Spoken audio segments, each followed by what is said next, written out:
Welcome to the Monday Morning Marketing Podcast for all decision makers and action takers. Take it away, Esther. Good morning and welcome to the Monday Morning Marketing Podcast. Today we're joined by Sam Sarsten, founder of Then Can Designs, local SEO expert from Bend, Oregon. Welcome, Sam. Yeah, thanks for having me. It's an honor to be here. It's so good to have you with us because local SEO is one of those topics that we always get asked about. And it's one of those things that always seems to be changing, and they're changing the goalposts on. So we're here with Sam to answer all the questions that our audience has. So first of all, Sam, how did you get interested in local SEO? Oh, it was the most backward way possible. How much time do I have? The show's only 20 minutes. I'll try to be 20 minutes, short. Yeah.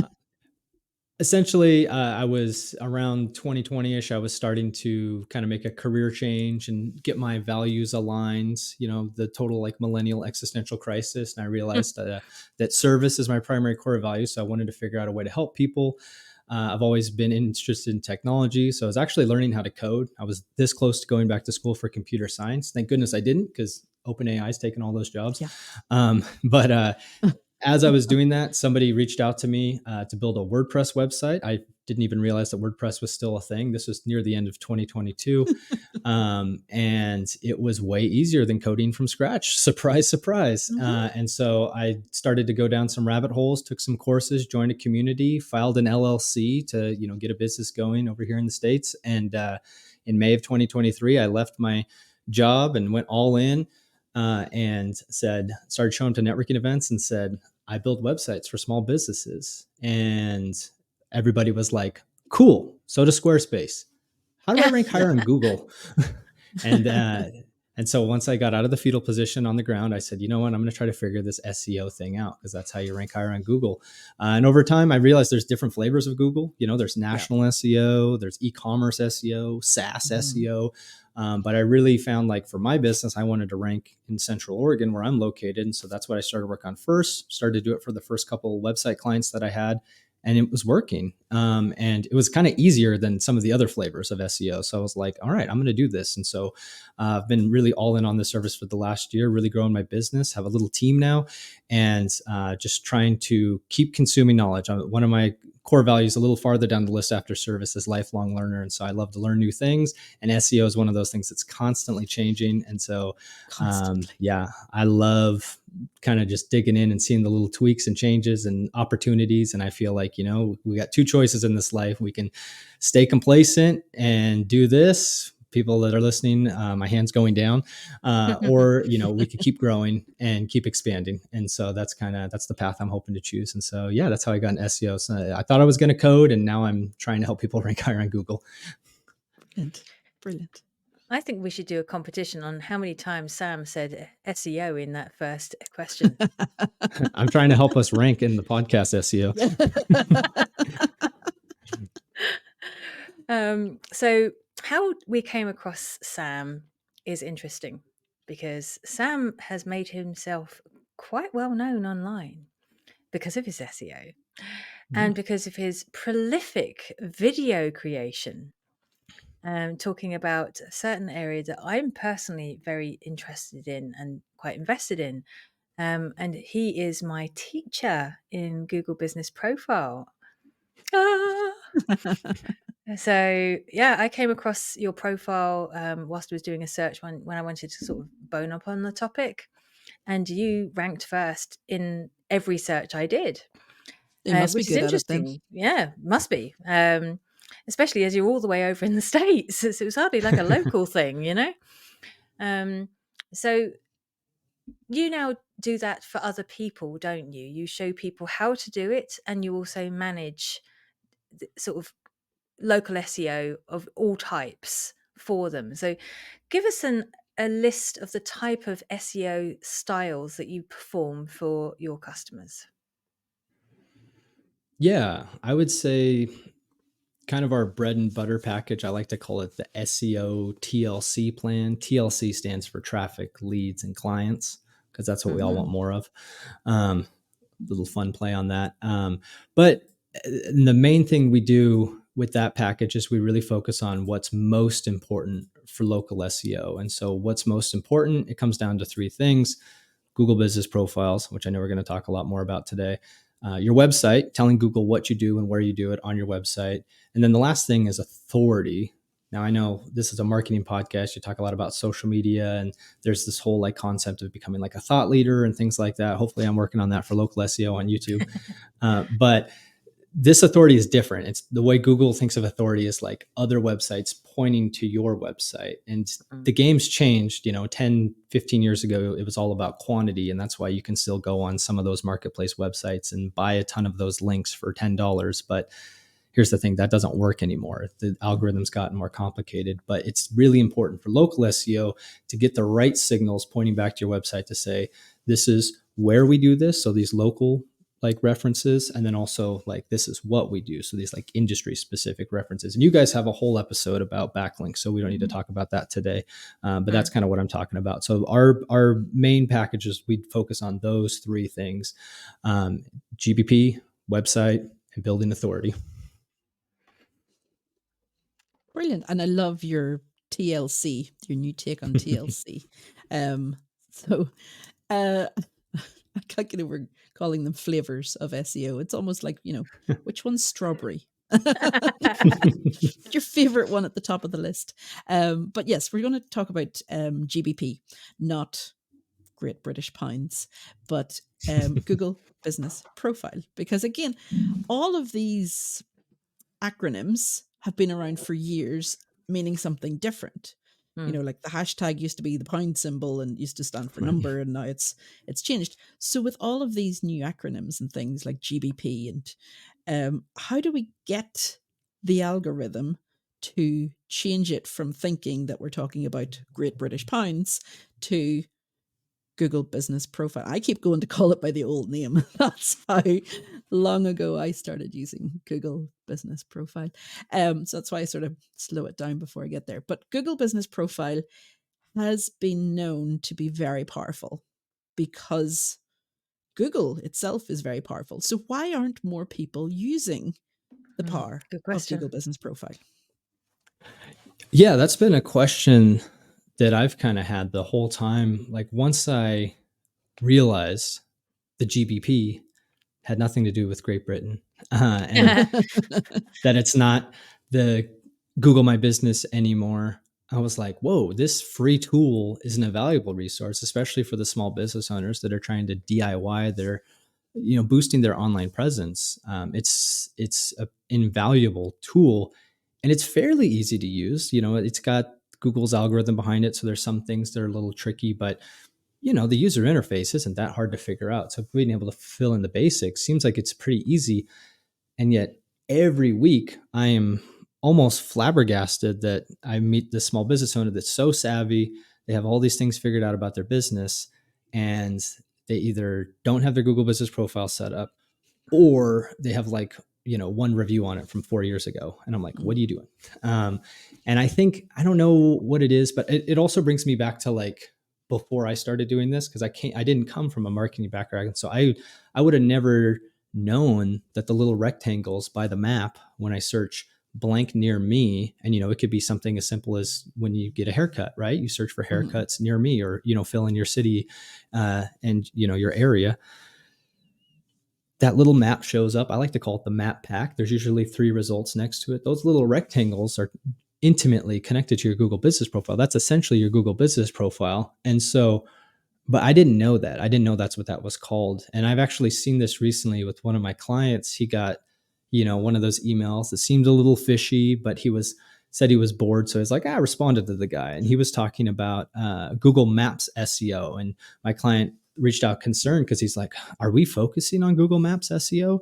And so it's funny that it kind of has different names, but that's really what local SEO is Google Maps SEO. But people confuse it sometimes. They're like, oh, there's the map. So this is Google. I want to rank higher, and SEO, search engine optimization, that's ranking higher. So that's Google Maps SEO. So like, I think it's easy for people to get confused because it doesn't say these rectangles are Google Business Profiles. And so they don't really put 2 and 2 together. So here we are to yell it loudly from the rooftops, like those little rectangles are the prime real estate. If you serve local customers, clients, patients, it doesn't matter. You want to try to show up there.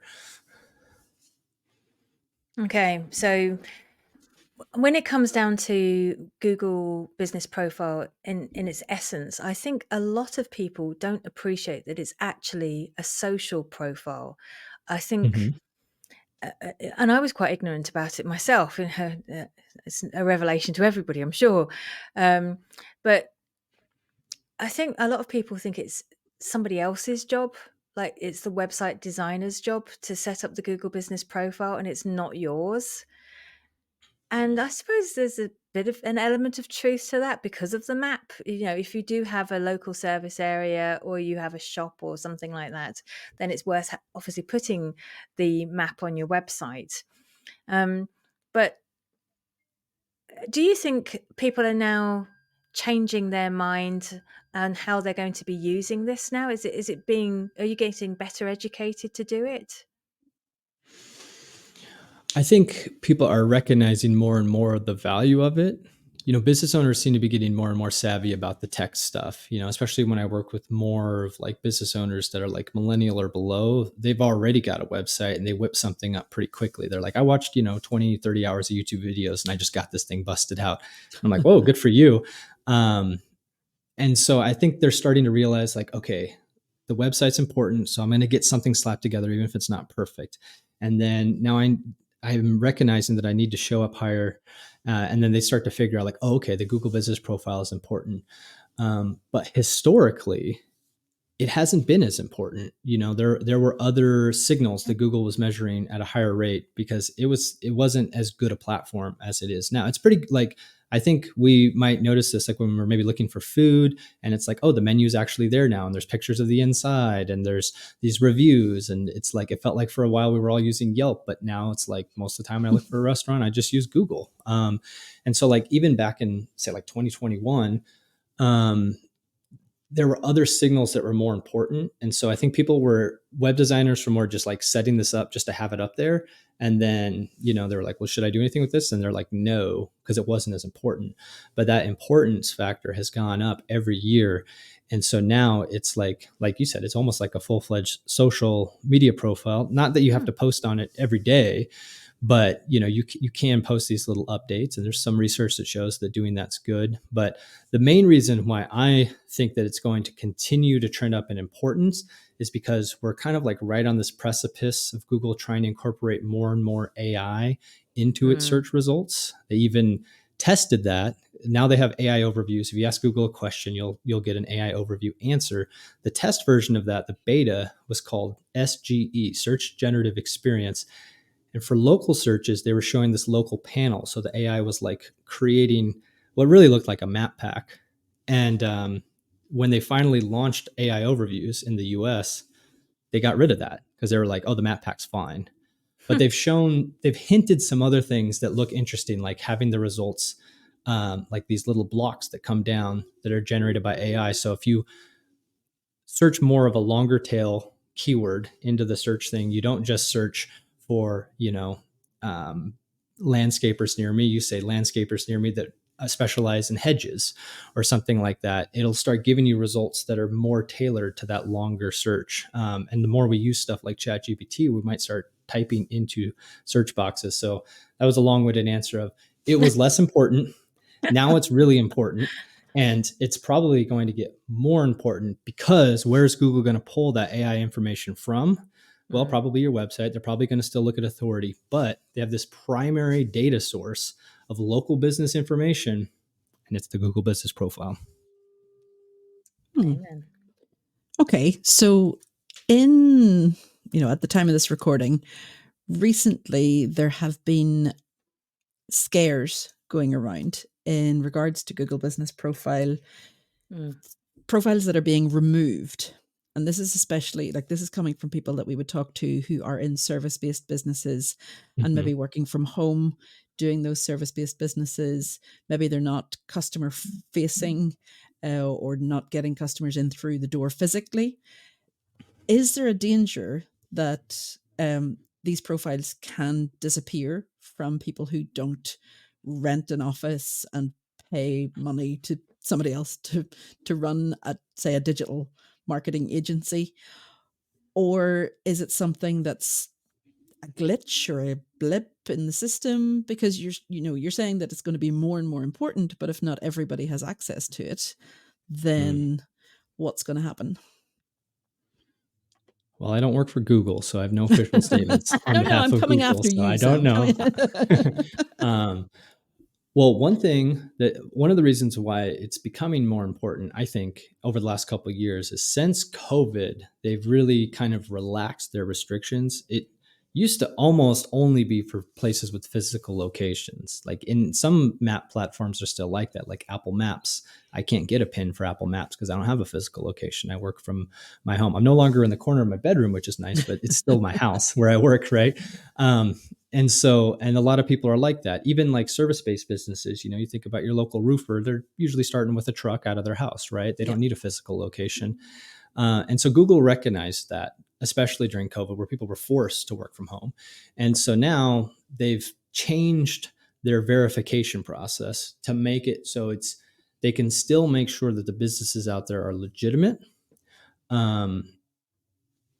but make it easier for these home-based businesses to still work. And so the main thing that I think you need to worry about is, are you following the rules?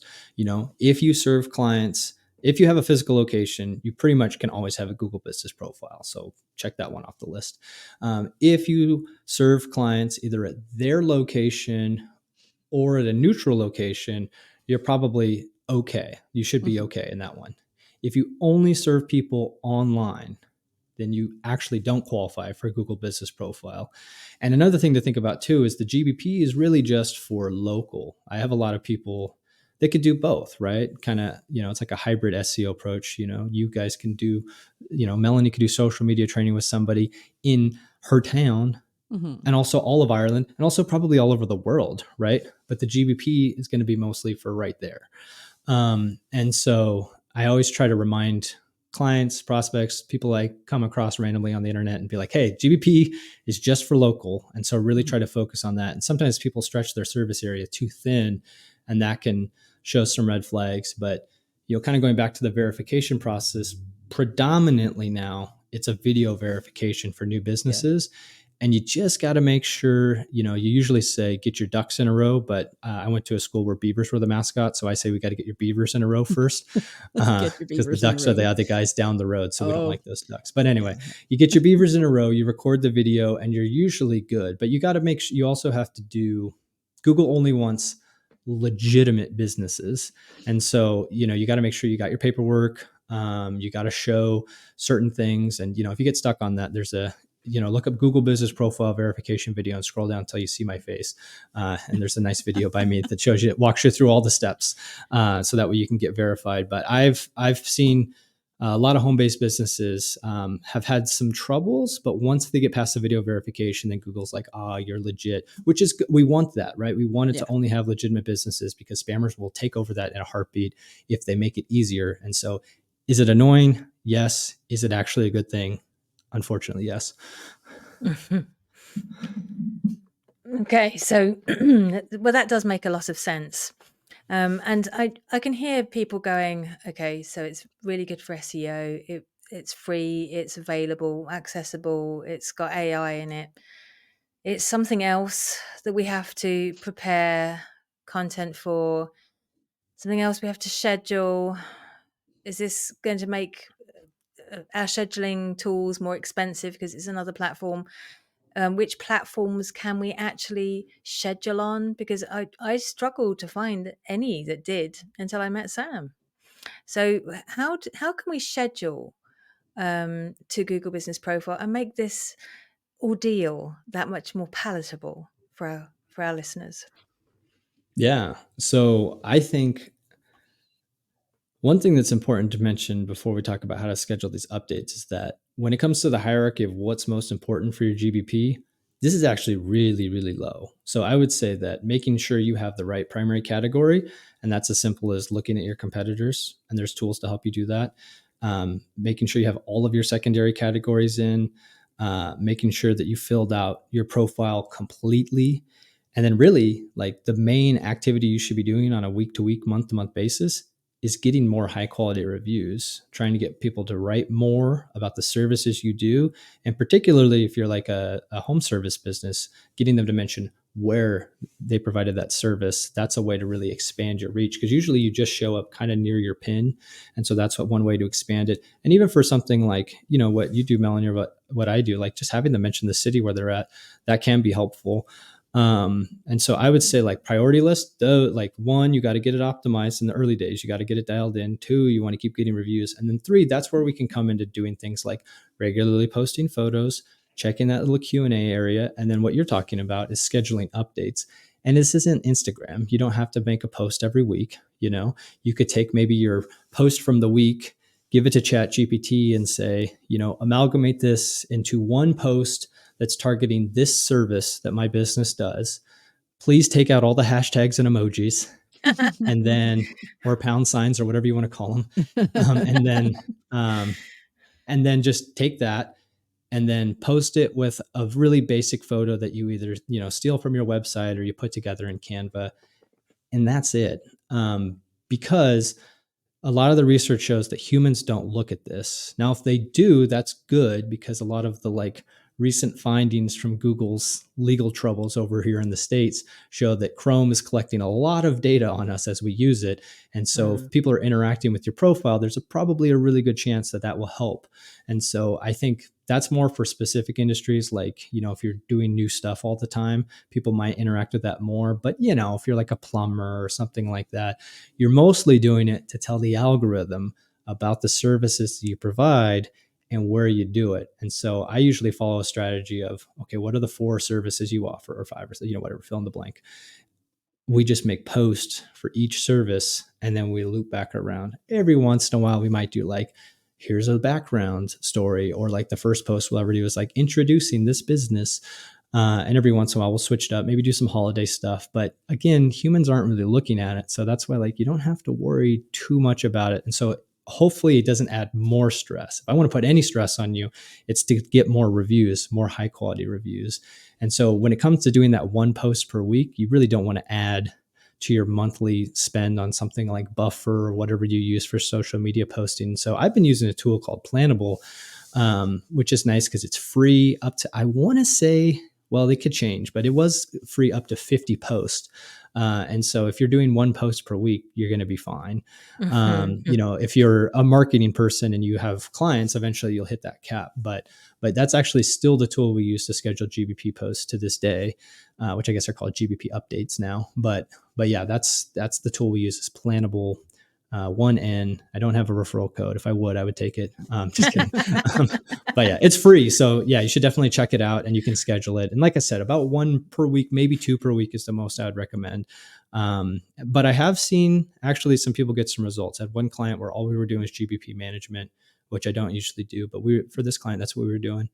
And they got some reviews in the early days, which helped kind of bump them up a little bit from like way low to at least around 20. And then all we were doing were these GBP updates once per week. And all of us, it took about a month and a half, but all of a sudden, just in their little strip, in their little neighborhood, they were in the map pack, and they were also like above 10th in the surrounding areas. And all of a sudden they're like, oh, we're actually getting an uptick on phone calls. And we're like, where are you finding us? They're like, oh, we're finding you from Google. And so it's really cool to see those kind of results. But again, like, well. Yeah. And what would happen even quicker though, is if you would have got more reviews. So always highly encouraging to go out and do reviews, and don't, unless you work at like a coffee shop where you get 100 customers per day. Like if it's, if you get 100 customers per year, take the time, write an email, personalize it, and then follow up with that person. It's probably going to take 2 or 3 contacts before they actually fill it out. But if you did a good job and they appreciate your work, they probably want to do it. They're probably just busy. So it's okay to bug them a little bit. Just don't be annoying. And with these reviews, is it important to reply to the reviews that you get, or can you just, receive them and have warm, fuzzy feelings inside and move on? Well, it's always okay to have warm, fuzzy feelings inside, but you want to respond as quickly as possible. Ideally, it would be good to respond within about 24 hours. That might not be as important as it used to be, but that was like the old gold standard. But some other places that have a lot more clients, they could do more research, have checked, and they're pretty sure that putting keywords in your responses isn't that relevant. So it's good for them to put like your services in their reviews, but you can just speak from the heart, say thank you. You don't have to be like, thank you for appreciating the web design and SEO services we provided to you in Bend, Oregon. You don't have to say that. You can just be like, hey, thanks, Jim. I'm glad you really liked it. It really meant a lot. And we look forward to working with you again in the future, because that's what you want to see.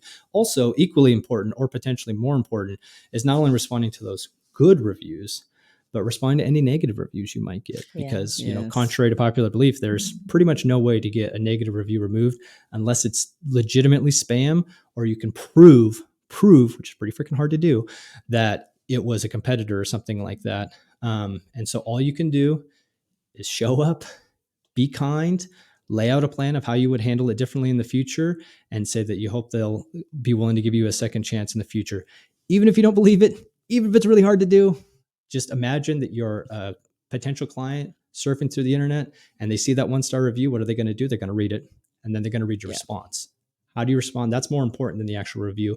And studies have shown that like a 4.4, 4.6 actually looks way more legit than having 500 reviews that are 5 stars. That looks fake. And so it actually doesn't hurt that much to get a couple negative reviews, as long as you're responding thoughtfully and kindly. Brilliant. Okay, so there's a lot of discipline by the sounds of it that people need to muster themselves to get this organized, not just for themselves, but also for their clients as well.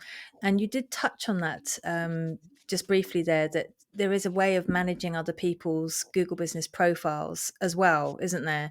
Where you can actually manage other people's profiles for them and help them get found in search, which is what you do as well for some clients.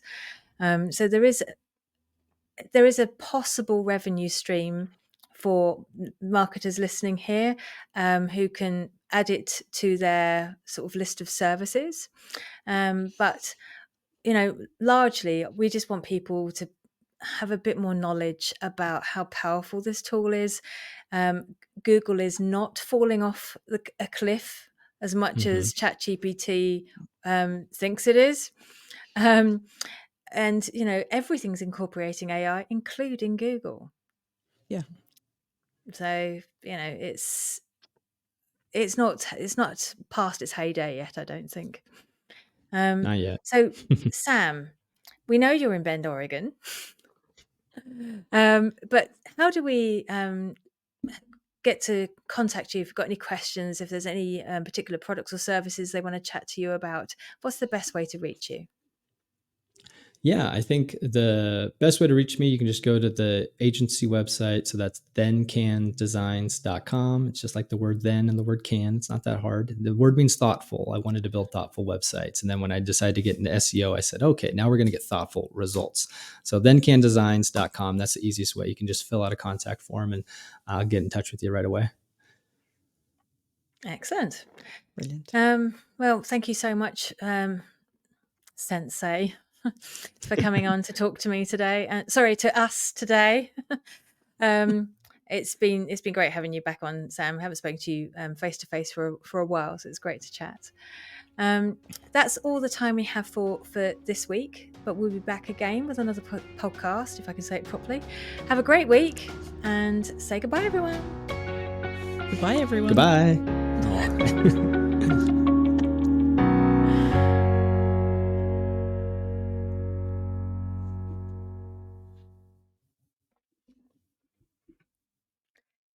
So, do you want to hear something funny? Go on. Yes. I don't know if you heard it, but I have just been locked in and the alarm has been put on. So when I go out of my office, there's going to be a really big alarm going, wah, wah, wah, wah, wah, wah. Sucks to be you. Thanks. What did you do? Deafened. That's my question. I got locked in. They didn't bother checking to see if I was still here. She didn't tell anybody that she was working late. I said I was going to be here beyond 7. We left at 7.